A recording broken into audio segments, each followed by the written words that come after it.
About a year ago, I published a video in which I created a simple task list tracker dashboard. I'll stick a link in the description if you're interested. In the video, I built a pivot table from a table of tasks. The pivot table showed the percentage of tasks that were complete versus the percentage of tasks that weren't complete. And then I pulled those percentages through to the dashboard sheet. Anyway, last week I got a comment on that video to the effect of, how would you set up the percentage complete formula in the dashboard? Because at the start, none of the tasks would be marked as complete. Now, okay, that was a tracker, but you could apply the same principle to many scenarios. Basically, I need to pull a value from a pivot table cell into another cell, but due to the underlying data, the value isn't currently in the pivot table.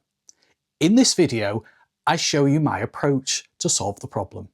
This was the file that I used in the original video. The formula that's in C3 on the dashboard sheet references G3 on the task sheet. G3 on the task sheet is part of the pivot table and shows the percentage of tasks that are marked as complete. The formula in C4 on the dashboard sheet references G4 on the task sheet, and G4 on the task sheet is also part of the pivot table and shows the percentage of tasks that are marked as not complete. Now, watch what happens when I set all the tasks to not complete and then refresh the pivot table. So all I see in the pivot table is one entry for not complete and the grand total. And look what's happened to the dashboard. They can't both be 100%. Now remember, those formulas are pointing at C3 and C4 on the task sheet. But because there aren't any tasks marked as complete, complete doesn't appear in the pivot table. So G3 is now showing the percent of tasks not complete, and G4 is now showing the total. So this is how I fixed it. I deleted the two formulas in C3 and C4, and I used the getPivotData function. GetPivotData is just one of Excel's 500 or so functions. It's used to get the value from a cell in a pivot table.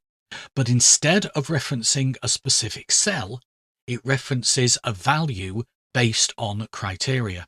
In this case, where status is not complete.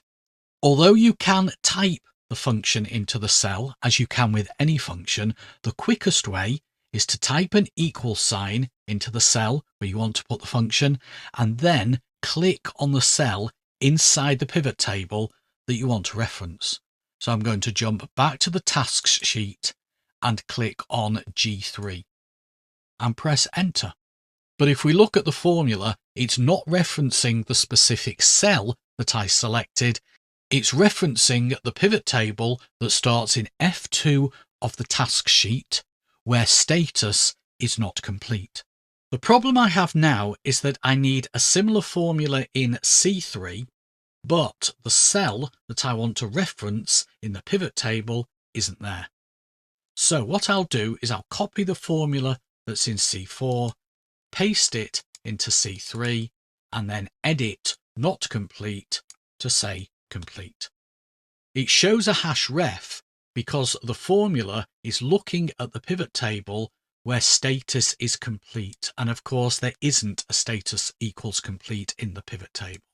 So what I'll do is I'll edit the formula and wrap the whole getPivotData inside an if error. So if error, that is the formula that's causing the error, comma 0. So what that formula is saying is, if the getPivotData function generates an error, i.e. a hash ref, display a 0 instead, and do the same thing with this one. Comma 0 at the end. Finally, I'll go back to the task sheet, change one of the statuses to complete, and refresh the pivot table. And that's it. The dashboard has updated.